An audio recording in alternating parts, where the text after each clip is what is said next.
passed out.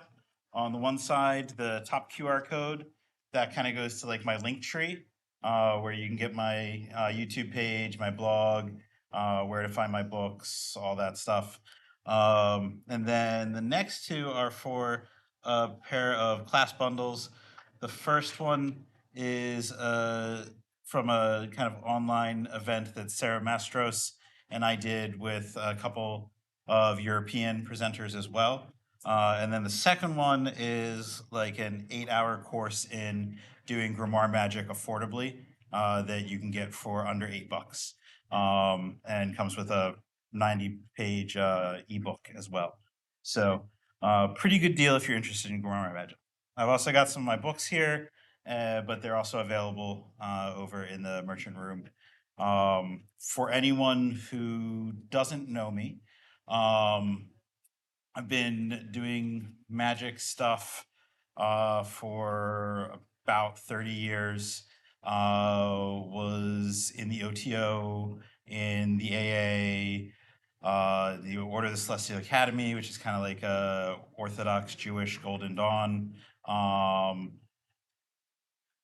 Did the neo-pagan thing, did not traditional witchcraft, but like historical and hereditary witchcraft, because they're a little bit different. So lots of different stuff. Been involved in pretty much everything at some point. So, but my main focus these days is what I call ETM, or European traditional magic. And so exploring things like the grimoire systems, the Greek and Egyptian magical fragments, or the Greek magical papyri, folkloric and historical witchcraft, like all the systems from the Mediterranean area up through the rest of Europe before kind of the magical revival with the Golden Dawn. And so today, what we'll go over in this class on dreams, a lot of this is stuff that is drawn from a forthcoming book that I have. I was hoping to have it done by the time we were here, but alas, that is not the case. So again, if you follow the links there, you'll be able to get updates on that when that's out as well, if you decide that this was interesting. So, to start off, a quote from Ovid. She, the witch Circe, called Nyx and the gods of night out from Erebos and chaos, and poured a prayer with long-drawn wailing cries to Hecate. So, Ovid has a lot of really poetic, literary, maybe fantastical descriptions of magic and witchcraft. But there's still ones that reflect what Latin readers would have assumed or understood about witches and magic. So there's still things where we can learn something about what the magic of the time was. And this idea of calling forth night to work with Hecate, to work goetically through a wailing howl, associated with the deep space of darkness that enjoins the underworld, really reflects a primal sort of magic.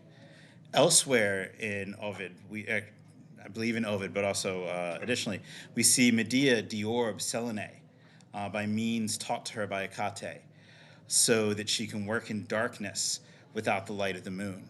And in Irish folklore, there are similar tales of witches with this same power to remove the moon from the sky and work their will in darkness. In these contexts, the witch is hidden, the witch is unseen. The witch can work unfettered by prying eyes and without the observation of sun and moon, or the light of their orbs uncovering their secrets. But more than that, the witch works in the original state of being from which desire is born. And it is desire that moves us to make magic. But it is also desire that binds together force and matter, effort and effect, and allows magic to be wrought. Desire is born from darkness and night, the first being to arise from the great egg of the primordial world and allow the cosmos to cohere together through the bonds that he brings. We often call him Eros. Our dreams reveal to us our desires, but they also position us within the space of darkness and night and allow us to return to that earliest phase of creation so that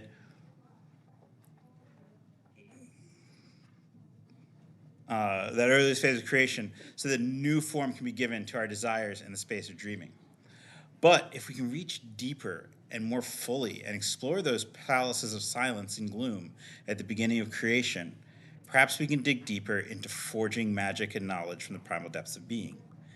And ultimately, that's going to be where we head with what we're going to talk about in this class, is how through dreaming and a connection with dreams and the dreaming space, we can move closer to those original states of creation from which potential arises, from which all things arise, and in which all things are possible.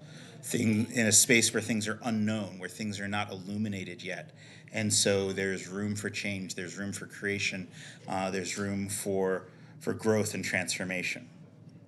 But before we get to that, we're going to go through some more basic dream-oriented things and build up to that space.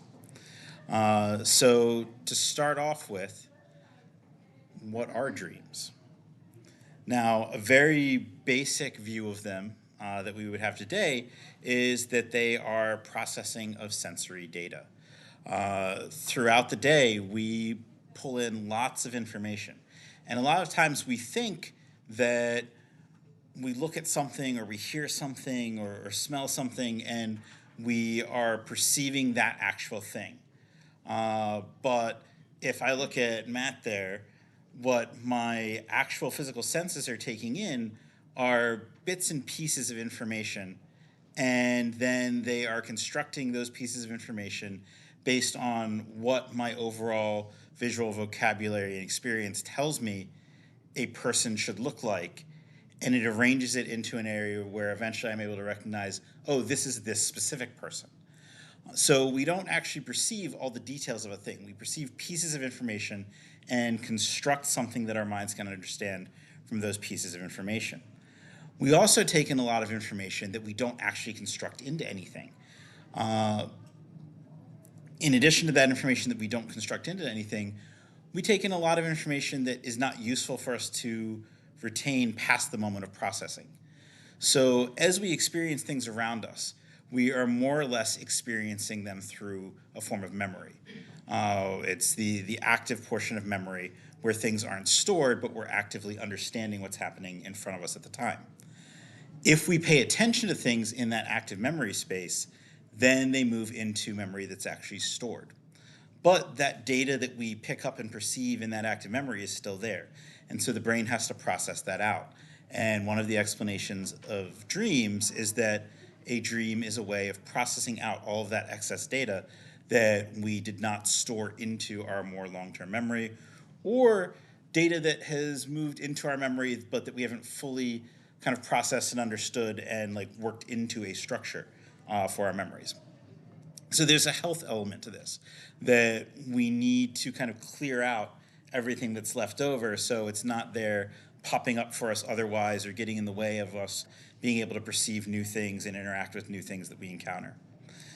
That is one of the sort of fundamental modern explanations for dreams and dreaming. And in that case, we could write dreams off as not being particularly meaningful at all. They are basically a way of our brains kind of shutting off the computer and turning it back on and clearing out all of the all the unsaved bits of data that we needed to operate at the moment, but that we don't need long term.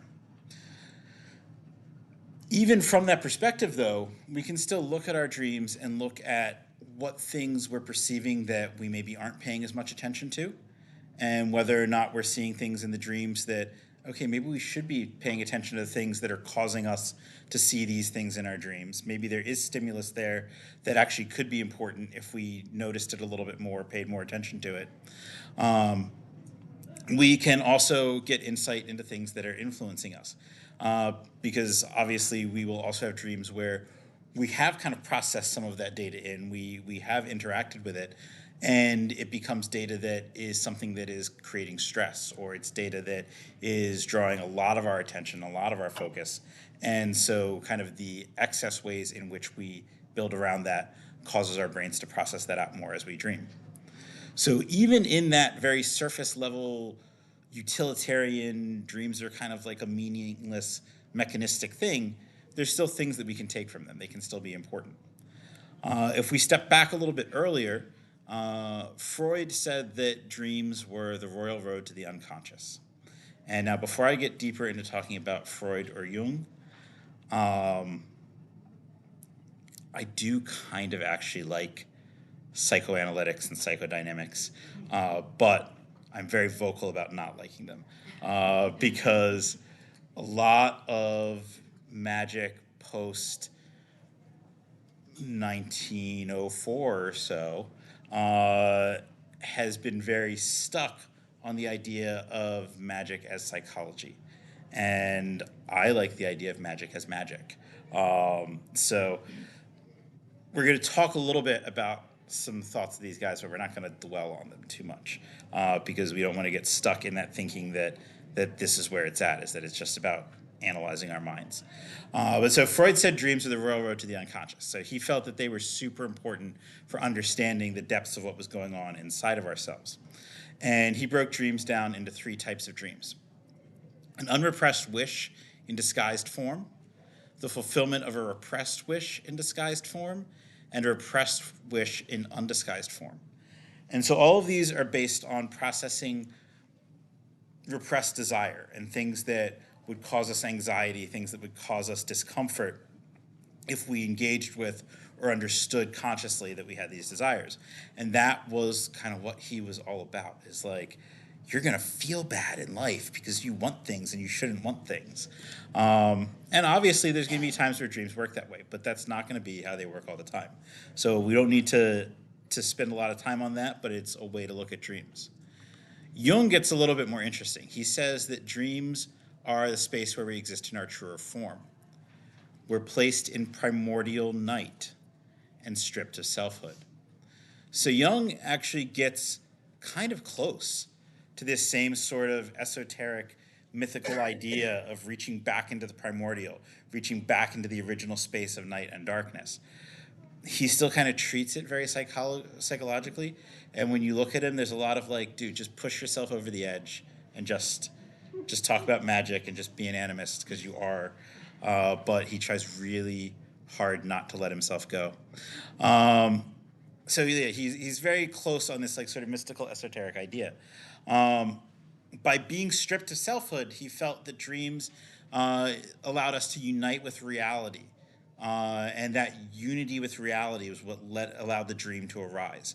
And so, as opposed to our own masks, our own fetters, our own things where we hide from ourselves and we hide from how we understand and how we see the world, all that's gone in the dream space because you're in that primordial space of night. You're in that space of potential of an uncreated reality that is about to be created.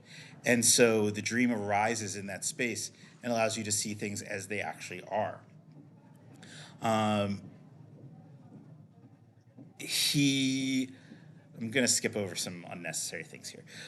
He felt that as a place that through that you allow your inner voice to speak, you engage with your inner truth, and instead of the person that you want to be, the person you want to be perceived as, or the person others perceive yourself as, you are your actual true self within the dream. And as a result of that, dreams are compensatory. Dreams are a way of balancing. So if you are at your heart like this good charitable person that wants to go out and do good work in the world and help people, but you feel like that is not what you're allowed to be. Like you can't be that person because the world doesn't like allow people the space to do that. And so you're trying to be like this hard, cool 80s capitalist banker guy who's all about himself. Jung would say that you'll have dreams that will show you that other person that you're supposed to be. You're going to be the soft, cuddly charity teddy bear in your dreams, or you're going to see things that remind you that that's who you're supposed to be in your dreams. Because for Jung, the dream is all about truth without the illusions that we create for ourselves. And all that's great, but it's all still about what's in your head. And it's not really getting to anything beyond your head. Even if Jung kind of talks about that it's uniting you with reality, it's still pretty much the reality of yourself. But can dreams be more? If we look at dreams in a more animistic view, they can be a lot more. And if we look at not just the totality of history, but even up through into the modern era, a whole lot of the world thinks of dreams as more. Most of the world has thought of dreams as something where we are able to have portents into what could be messages from the spirit world, messages from the divine. Dreams have always been seen as a way where we have access to these other things. And one of the ways that that's explained is by looking at dreams as a way of communicating with spirits, in which the dreams themselves are spirits that are communicating and taking on forms in order to show us what we need to see. In a Greek context, these dreams are known as the oniri. They were born of primordial darkness and of night, but we'll get to that.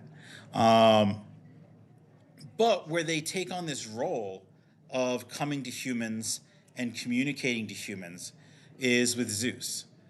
Zeus sees that some of the gods are frustrated that Apollo has this special standing where he is able to communicate directly with humans and give humans knowledge through his oracles, because Apollo is the god of oracular knowledge.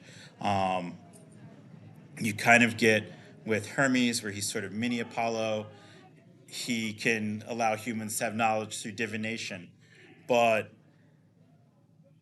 these oracles are the big thing.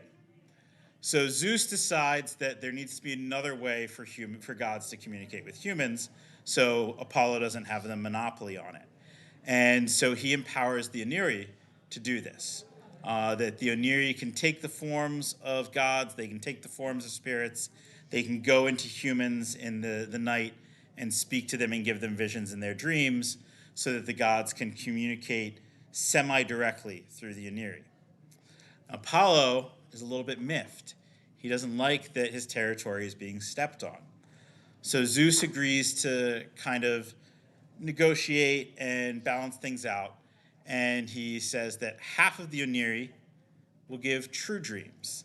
They will give dreams where there is an actual divine origin. There is an actual origin from the spirit world, and the message that they are saying is a message that's a real message that humans should pay attention to. But the other half will give false dreams. And now, a false dream is not like an evil, deceptive lie. It's just a dream that is not coming from a god or not coming from some spirit other than the Oniros itself deciding, hey, this is what I'm going to make this human dream about tonight. And so they enter the world through different portals, depending on whether they're going to speak truth or just kind of take you on a fun ride. And humans don't know which sort of dream is which. And so in that way, Apollo still has some importance with his oracles, but there's still ways that the gods can communicate with humans.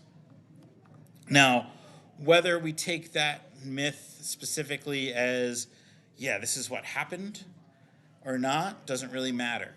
We can take that myth and say, okay, we understand that there are these spirits that may speak to us in our dreams. Sometimes they might appear as another spirit. Sometimes they might appear as a divine being. Sometimes they really are there as an emissary on behalf of whatever they're appearing as. But sometimes the dream is just a dream. And maybe there is a spirit there speaking to us, but they're just having fun and taking us along to see some nifty things in our sleep. And we have to kind of figure out which experience we're having. Dreams can also be portals for other spiritual beings and places to interact with us as well. And this is something where not so much that myth tells us this, but a lot of people will know from experience. Like, I assume the majority of the room here has had dreams before, right? There are some people who either don't experience dreams or they don't remember them. How many people have had dreams where you felt that there was something real to the dream, like beyond just the processing of your waking experience? Yeah. Now, that could be one of the oniri, But sometimes it's very obviously something else. There's nothing that prevents a god from showing up in your dream rather than speaking through one of the Oniri if the god really wants to. Like, they're pretty powerful. They can kind of do what they want. Um, but it's a little hard to tell if it's a dream posing as a god or if it's the god itself. Um, and in the end, it probably doesn't matter a whole lot which one it is, because it's still going to be communicating the same message either way. The dead, though, are one where it's a little easier to tell. In my experience, the difference is one of familiarity and proximity. If a deceased person appears in your dream and they seem sort of far off and not the same as themselves, they are recognizable but not familiar. They don't have the presence of that person. Their voice is close to the voice of that person, but isn't the same. And by voice, I don't mean the sound of their voice. I mean the nature of what it is to experience them speaking to you, which is in any spirit communication. People often ask, how do you know if it's a spirit that's speaking to you or if it's just your head? The spirit's voice shouldn't be your voice. It shouldn't be like talking to yourself. You should be able to distinguish between the two things. Sometimes also the spirit should surprise you and should disagree with you and tell you that you're wrong. Those are also good signs that it's not just you.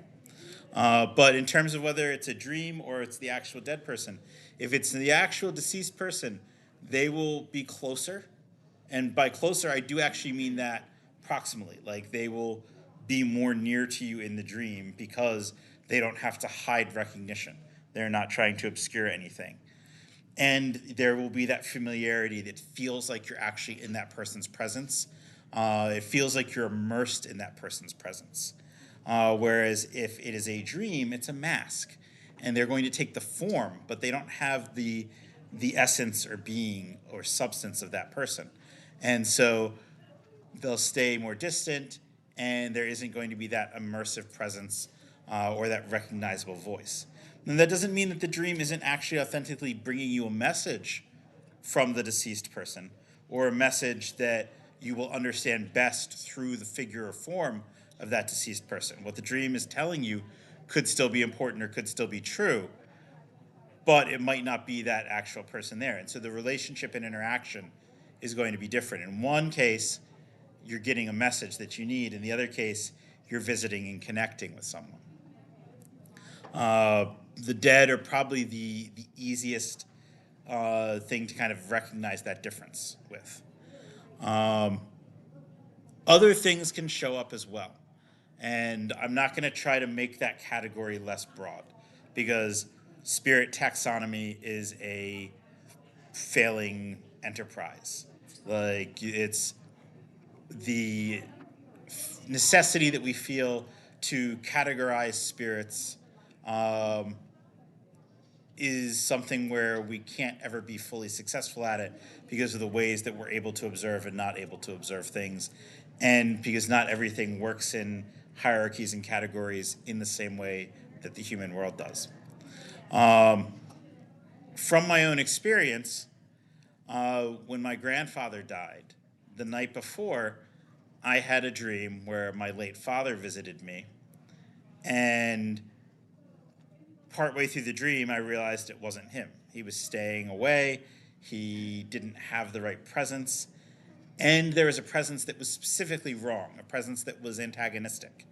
And as I began to notice the antagonistic presence, then the spirit took on a more antagonistic behavior, and it sent a black dog to fight me and knocked me down on the floor of my bathroom in the dream, and I had to fight this dog. Now, black dogs are often a death omen. And so I woke up the next day and got the news that my grandfather had passed after I'd been fighting an omen of death in my dreams. So that was something where an Oneros would not behave that way in a dream. It wouldn't come and fight you and pretend to be someone in this antagonistic way, but also clearly not the dead visiting me. So some other spirit or being was visiting me in that case. I would imagine, again, a lot of people have probably had experiences like that. Like, not necessarily an experience that's an omen or important to something that's about to happen, although I imagine there's probably several people in here that have had that as well. But where you've had something that was present in a dream that shouldn't have been there. Something present in a dream that was not there to help you or to communicate with you, but was there in some antagonistic fashion. So dreams are a place where we're kind of entering an area of the spirit world, and therefore other spirits will have access to us as well. So we want to be aware of that as we think about how we engage with dreaming in an animistic or a spiritual way. Another way to look at dreams is the dream as a living dreamscape. The dream can be formed from the oneiroi, but also from the space of dreaming itself. If we look at it from an animistic nature, then the actual place where dreams occur is as much a living thing as the dream spirits themselves.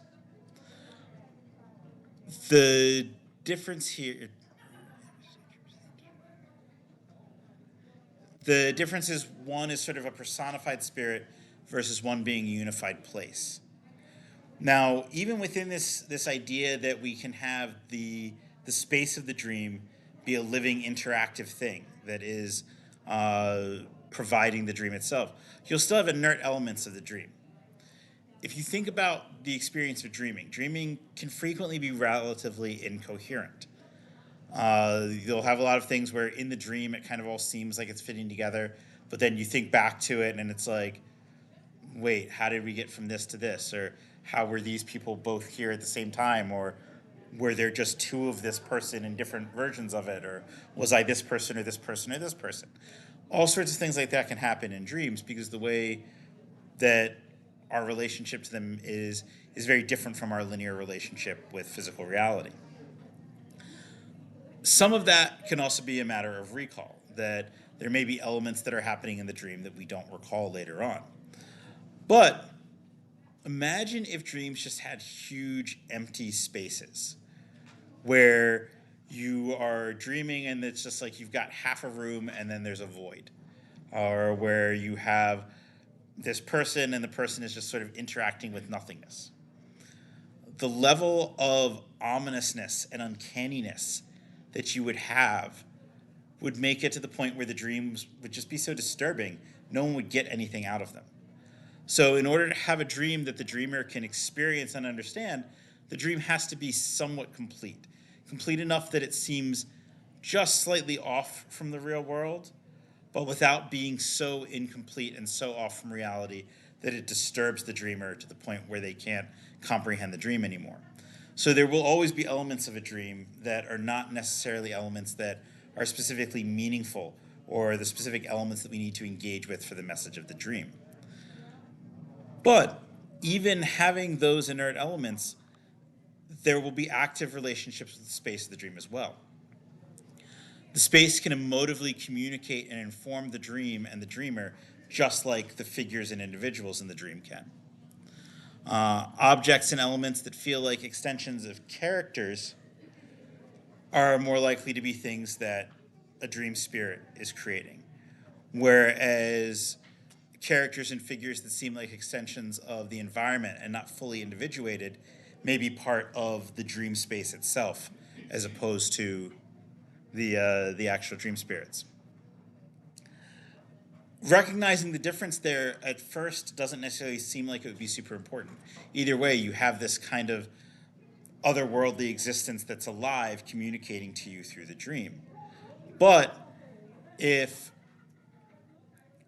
we think about dreams as a way that we can not only engage knowledge, but we can also actively, practically create magic through, then a spirit in the dream is an individual personified being that we can communicate with and we can learn things from, but we can express things back to. And that spirit can go off and carry that and express that to someone else or express that to some other spirit or divine being. Whereas the dream space is an existence that we can communicate through.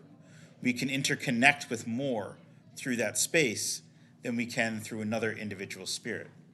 And so it's another way of engaging with reality where we can connect to something that's more deeply tied to reality in general, as opposed to an individual that we would talk to and interact with like another person.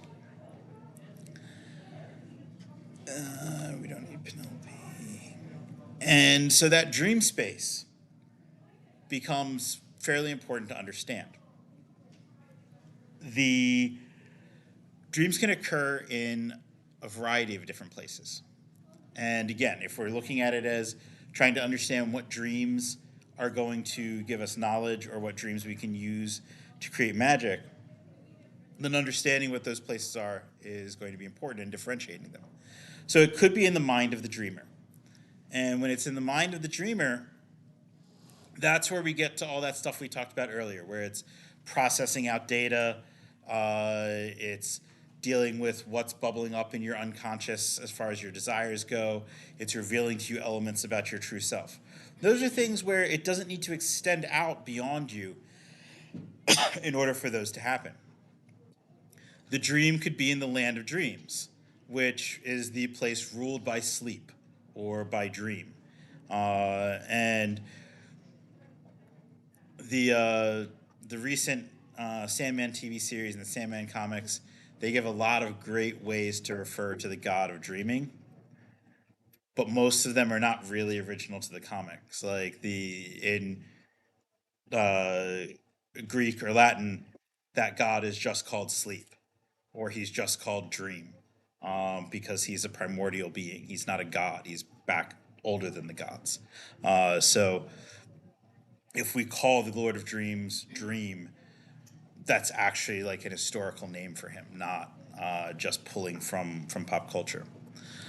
So Demos Venerum, the land of dreams or the house of dreams. When we talk about the space of dreaming and the idea of the space of dreaming as a living magical reality that develops images and visions for us in dreams that we can interact with and communicate back through, that is this space that is ruled by sleep or ruled by dream.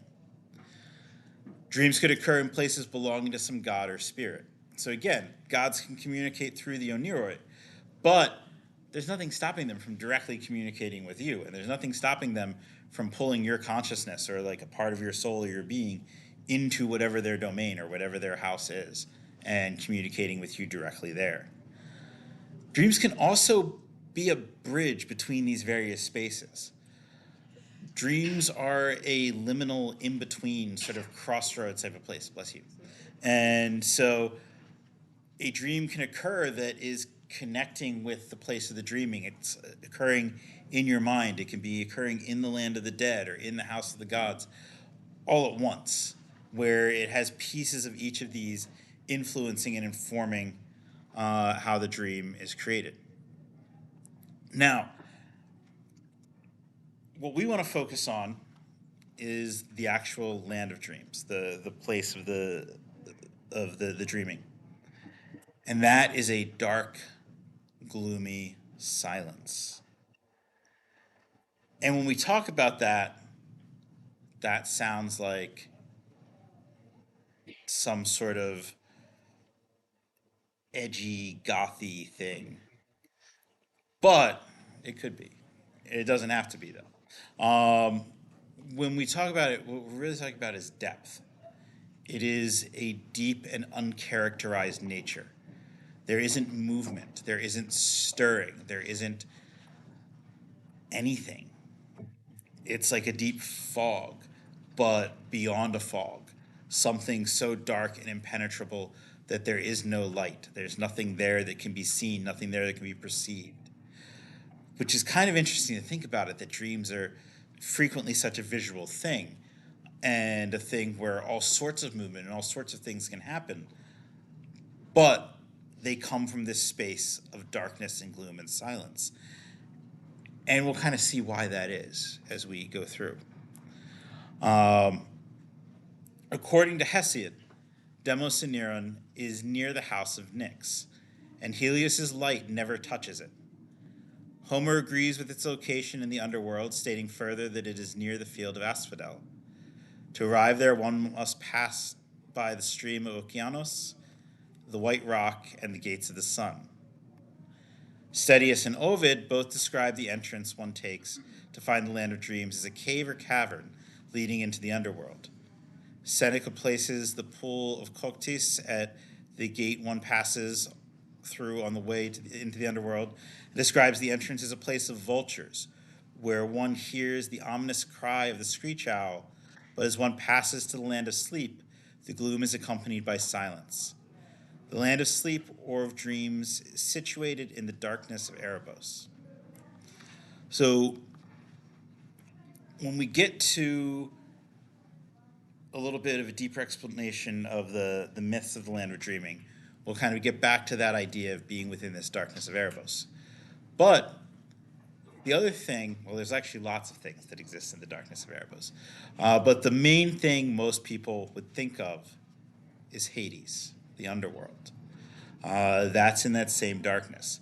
And all the descriptions of how you get to the land of dreams pass either right by or they take you up to the space right before you would cross into the land of the dead. Dream has lots of siblings, but death is Dream's twin. They are described as being similar, except that Dream, despite the gloom and the silence, is still warm-hearted and kind, and death is iron-hearted and cold. But they are otherwise similar to each other. That relationship between dreams and the dead takes us back to that earlier idea. The dead are one of the beings that you can interact with in dreams. Uh, from a practical sense, they're probably the easiest to start with as far as a magical engagement of the dreaming. You'll see a lot of people who teach work with spirits, who teach grimoire work and conjuration work, who will tell you that if you have trouble perceiving spirits, if you can't speak with spirits or see spirits when you call them, to call the spirit and pact with it so that it speaks with you in your dreams. And then to do dream magic or dream incubation in order to prepare yourself to speak with those spirits in dreams. And I have found that the dead are the ones where that is easiest. You can do work with dreams and work with spirits to communicate with lots of types of spirits through your dreams. But the dead are already right there. They're already living in the space next to the space of dreams. And so from a practical sense, if you want to explore some sort of spirit work in dream work, connecting with your ancestors, connecting with the dead, or if you do other work with the dead outside of ancestor work,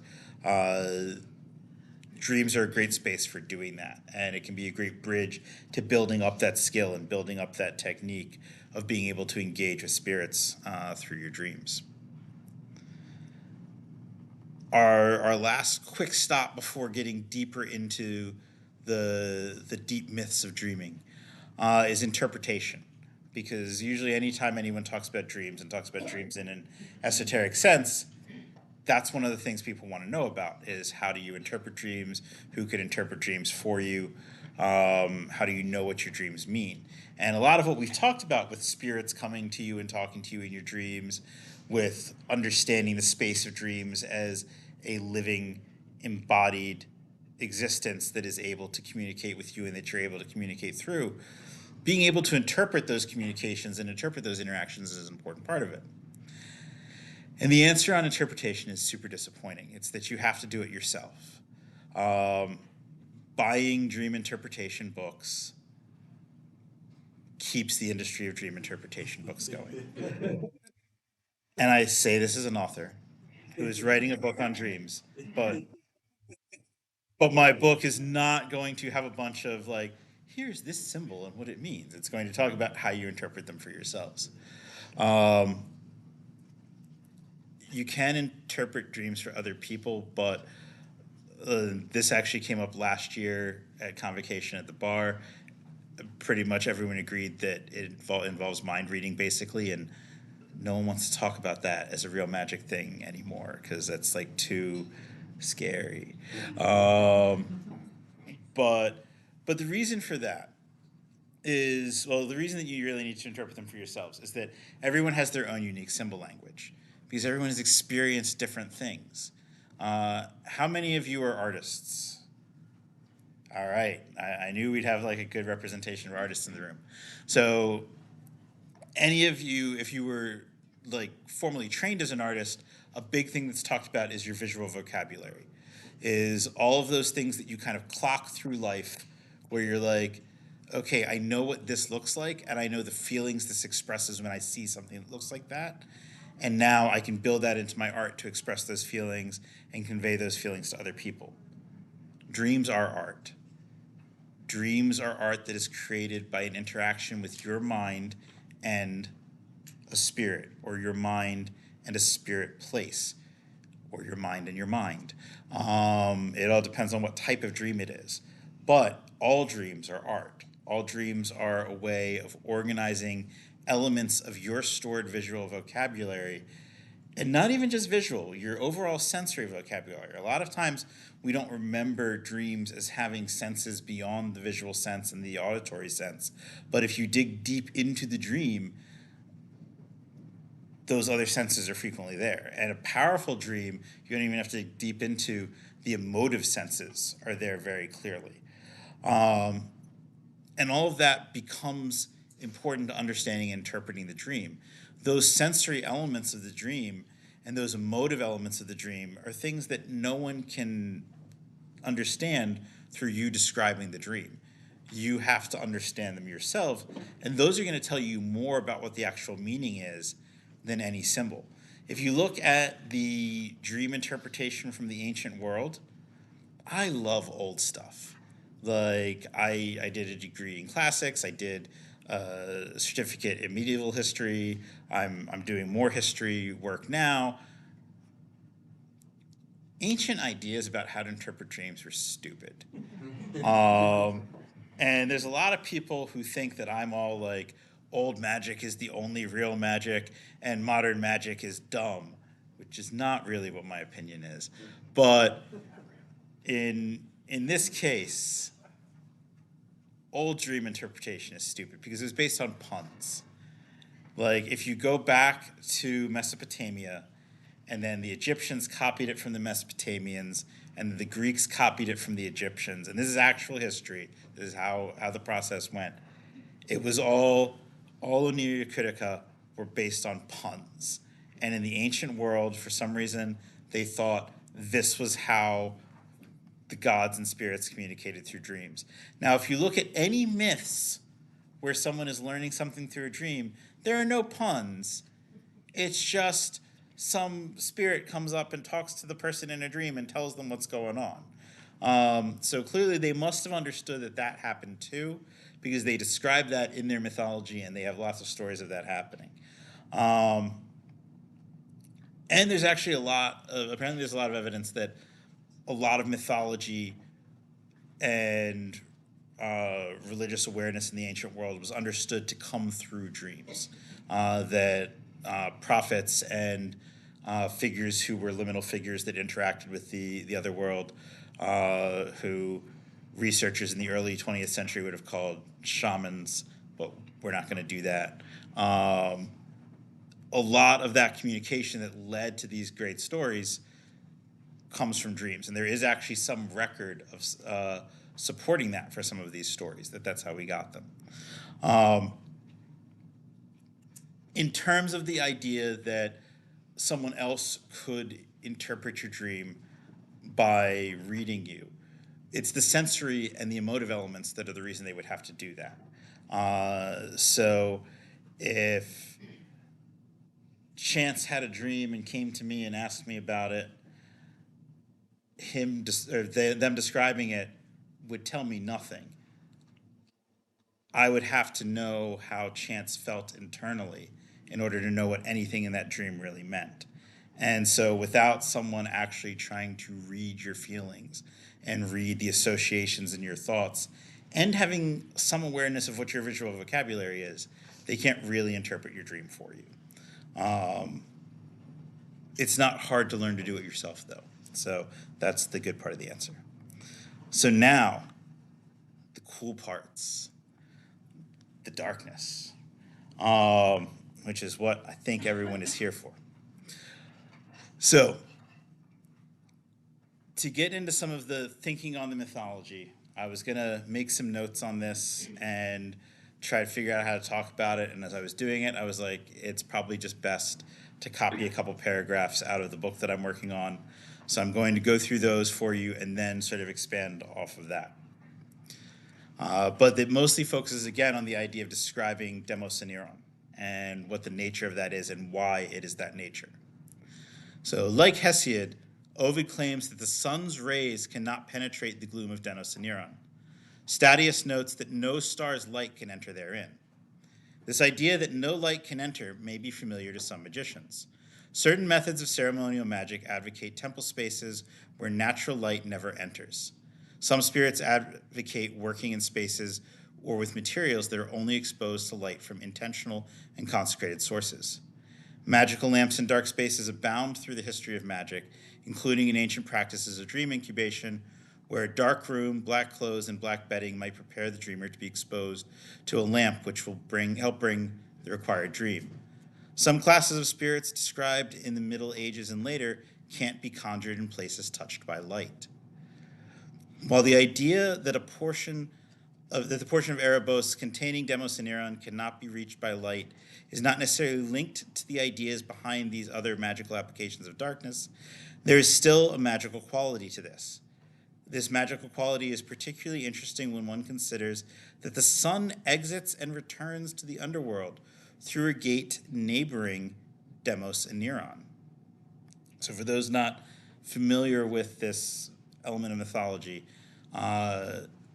Apollo chills in the darkness of the underworld at night when the sun's not out. And there is a gate that Apollo travels through in order to enter the world. That gate is next to the two gates that dreams exit Demos and Neuron from. Yet the sun's light does not touch Demos and Neuron. That idea extends further when we consider parallels between various divine relationships. Apollo is the child of Leto, who is the daughter of Phoebe, brightness. Phoebe is also the mother of Astaria, the starlight, and Astaria is the mother of Hecate.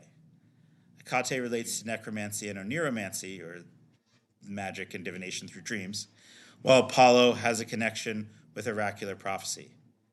Hypnos is the child of Nyx, the night, and so he is the child of the time during which there is no sunlight.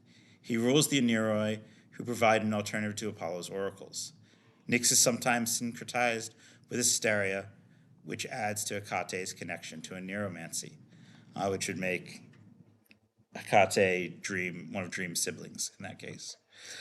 There are parallels between night and darkness, Nyx and Erebos, vis-a-vis Phoebe brightness, which carries on to the comparison between Apollo as light in the day and Asteria and Hecate as lights in the night. There are oracles of darkness and night and oracles of brightness. The house from which one of the oracles of darkness emerges is situated next to the place of the sun, but untouched by the rays of the sun. There is a tension there that speaks to the power of magic and these interrelated and also separated powers. From an Orphic perspective, night is one of the original existences from which other existences stem. Dreams come from night, but ultimately everything arises from night. The day and the blue sky are children of Nyx. While in a conventional Homeric mythos, Nyx is not the direct parent of dawn, brightness, or sun, in a cosmology where she is originatrix, none of these nor their oracles exist without proceeding from her. So ultimately, if we go back to a space where night and darkness are the original spaces, then everything that informs us, everything that exists, comes from those spaces. But it was understood that the beings that are related to these ways for us to gain knowledge beyond just observation were these beings that were tied to forms of light. So sleep or dream himself, not necessarily a being of light, and the dreams themselves, not necessarily beings of light, but the ability to do magic through dreams and to understand dreams is one of the things connected with Akate. And so we have a lunar figure who comes from starlight being one of the sources of the ability to take mantic knowledge through dreams and work magic and sorcery through dreams, whereas oracles come from the sun. So it's essentially our two primary sources of light that are the sources of this knowledge. When we consider Erebos and Nyx as the beginning of creation, then light becomes the revelation of creation. In a sense where this deep gloom, this deep darkness, is the potential from which everything else forms, things are only knowable through that light. And by controlling elements of that light, we're able to manipulate how things are created, how things are revealed through creation. Light becomes a means of communication. As we've talked about, all of our oracles, all of our ways of gaining mantic knowledge connect to light. In historical attempts to incubate dreams, both in iatromantic cases like the oracles of Asclepius. In case anyone's not familiar, Asclepius, child of Apollo, god of doctors. He had temples throughout the Mediterranean where people would go into dormitories or caves and sleep to obtain dreams to learn how to heal illnesses or sometimes be healed directly through the dream. And an important element of this incubation was the use of the lamp in order to do so. If you look through the Greek magical papyri, there are numerous spells to obtain visions, both waking visions and visions through dreams, where light is conjured through a lamp. And in some of them, darkness is controlled through the process of conjuring the lamp in order to allow a god or spirit to speak to the magician. And so it's almost this exact process that we're talking about, of this idea of darkness being the source through which these interactions move, through which these interactions are created, but light being the vessel through which they're communicated and through which we're able to understand them. And by directing this interaction of light with the magician or the dreamer and with the darkness, then we're able to direct how this spirit communication goes in a more meaningful fashion than passively dreaming. When we look at this idea, though, from a more creative perspective as opposed to gaining knowledge through these spirit interactions, then it also adds a dimension that when we control the nature of the light that we're working with in a magical scenario, if we take that magical scenario back to that sort of origin point of darkness, then that light is determining how creation exists in that magical scenario. And that can be as simple as choosing candle colors where the candles are intended to radiate a certain nature based on the color of the candle, or lamps that have a particular nature brought on with the light either through the color of the lamp or the sense of the oil in the lamp. Lights that are consecrated to particular gods or spirits. There are lots of different ways that we can manipulate how special light is used in those cases in order to create the environment and the nature of the magical space in which we're working, and therefore create how the world is created and unfolded through that magical space. But when we do that, in order to add to and amplify that, we have to reach back to that darkness. So a lot of times when we are working in a magical sense, we kind of think about the idea that the magical space that we're working in is a space that represents the world, or it's a space that represents the potential for the world to be created and that we're creating through that space. If we set up a cosmology where that original creation is darkness and night, then by returning to those spaces ritually and as part of the nature through which we engage the magical processes that we're acting in, then we can call upon those forces to bring to bear that ability to reach in and take potential from the depths of the uncreated.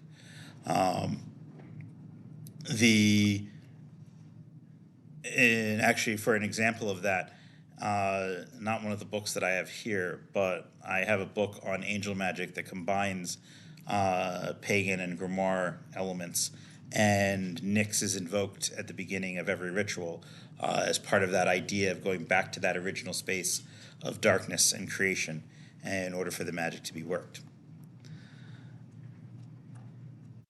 So in this case, we're looking at Nyx and Erebos as the starting point.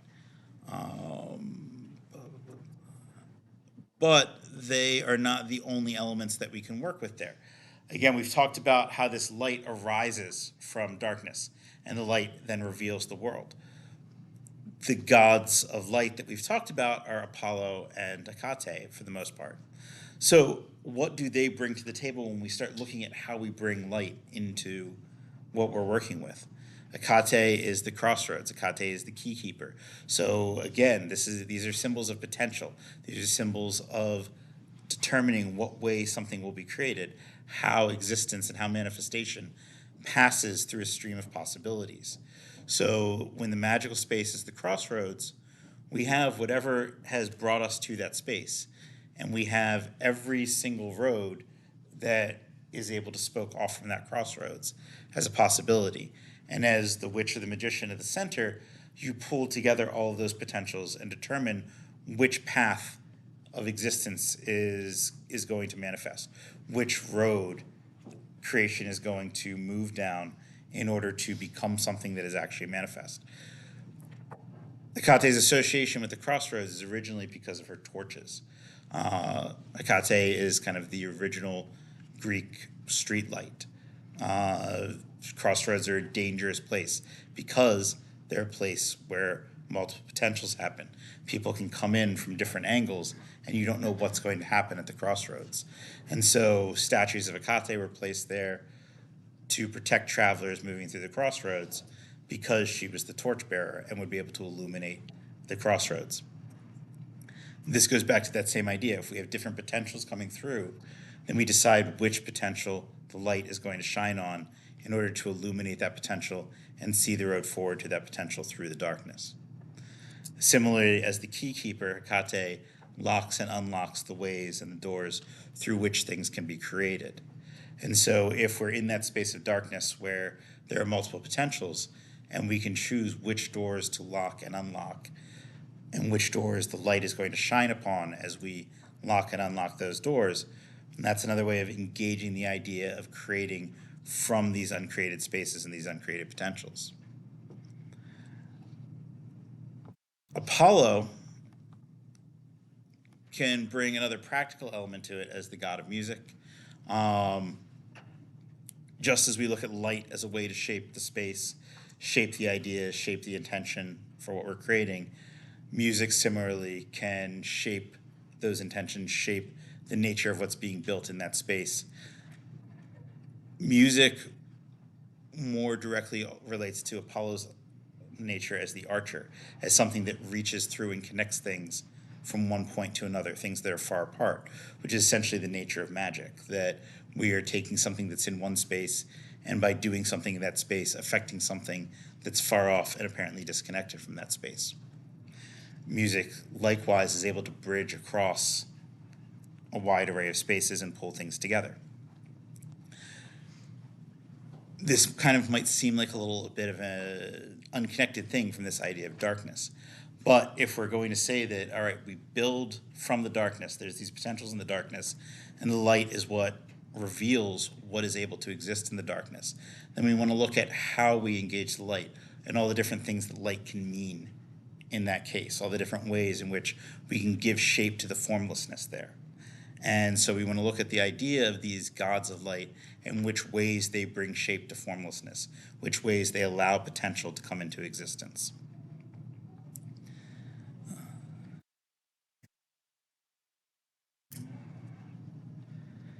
The other element of this is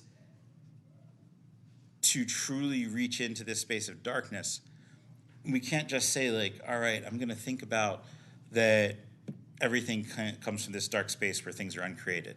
I'm going to think about how everything comes from night. We have to actually deeply connect with this in a way where we're bringing this to bear in a real sense. So it's very easy for us to say, like, all right, I'm going to say the Orphic hymn to Nyx, or I'm going to think a little bit about night and the idea that the night contains the unknown, and the unknown means that there's more potentials and more changeability. And then I'm going to do my magic and try to bring things forth into the world through that. But if we can actually deeply and intimately engage that nature of night and that nature of darkness and essentially personify that so that we are immersed in that, kind of going back to that original quote of Kirke, wailing in the darkness, or thinking of those early witches removing the moon, hiding the stars so that there is no light, so that there is only the darkness, and they're able to work purely within that space. They essentially become extensions of that darkness in that case. They're able to move through that darkness and build that potential from that darkness. And so to intimately go back to that space of original creation, to go back to that space where we're accepting that things are not determined, where things are still in a state of potential, we have to deeply connect with those concepts or those entities. We can do that by doing devotional and mystical work directly with Erebos and Nyx. Erebos and Nyx are things that we directly experience because they are protogenoi. They are not the god of night or the god of darkness, but night and darkness itself. They are night and darkness as living animistic realities. We all experience darkness. We all experience night. So they're not foreign to us. They're not things that are far away that we can't engage with. But when we start to think about them in the sense of the earliest forms of existence, when we think about them in the sense of swirling chaos containing the potentials for the elements, and Erebos being sort of equated to that gloom of chaos, that's something that's a little bit deeper and a little bit beyond what we experience when we walk outside and we see the night, or we turn off the lights and we perceive darkness in a room. And so getting to that space where we start to understand them, where we understand night as sort of co-original with darkness, but extending from darkness, almost in the sense that darkness is being, and then through the engagement of time and necessity, two of the other protogenoi, that night becomes darkness within the space of time, and darkness within the space of the potential to create and have a knowable existence, whereas darkness itself is vast depth beyond that potential. Then we start to reach something where we can actually fully draw on and engage that reality in a meaningful way. One way we can do that is through looking at the children of night and darkness and looking at how these other elements of reality are spiritual existences within our lives, and engaging those. They have a very wide range of beings that come from them: fate, old age, death, dissolution, continence, sleep, dreams, desire, discord, and more. You could go through and begin to understand more or less the totality of experience through understanding these children of darkness and night, because again, essentially, the world is springing from this. The potential for everything that we know in daylight comes first from this night that precedes it. You can engage each of these things individually, go through a mystical structure, and build backwards to understanding darkness and night by understanding the relationships of their children, understanding what it means that dream and death are similar to each other, what it means that they connect to fear and to desire, to fate, to misery, to friendship, to obstinacy, to fraud, how all of these things interrelate between one another and explain human experience, but then how each of them individually relates back to darkness and back to night. it could be kind of a cool philosophical exploration, but it could also be something that is huge engagement, something where you could have an entire system of work through that.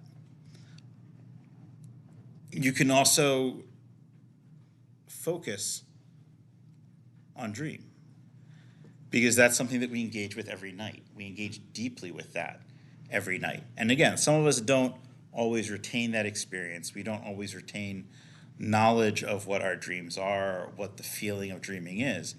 But the more we proactively begin to engage with the dream and with dreaming, the more we're able to retain from that, the more we're able to directly experience it, the more we're able to know what those experiences were. And again, the space of dreams remains within that space of Erebos. It remains within the space of darkness. So by moving back into the dream space proactively, by engaging the dream space, engaging the silent gloom of Demos and Neuron, then we're pulling ourselves back to that original darkness. We're putting ourselves within a form that is within that space of the original darkness.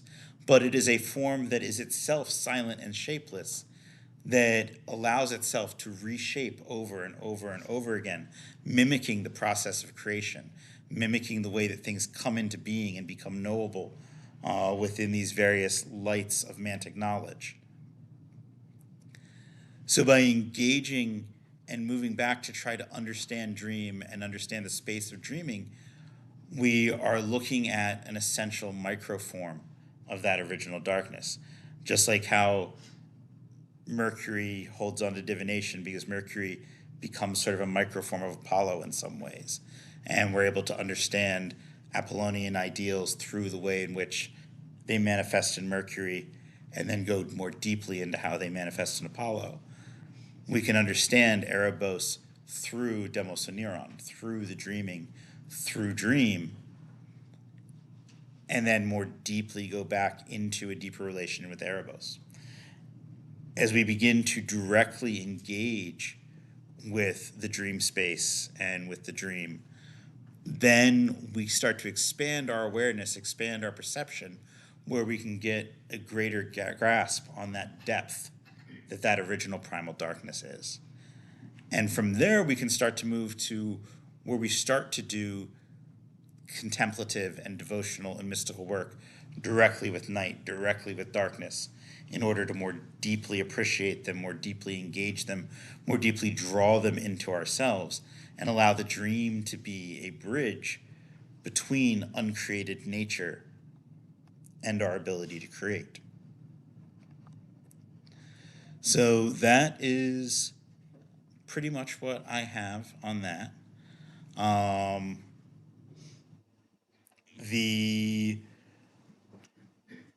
If you want to go through a meditation on that darkness, if you follow the links on the page, I have a guided meditation on my YouTube page for connecting with that primal darkness.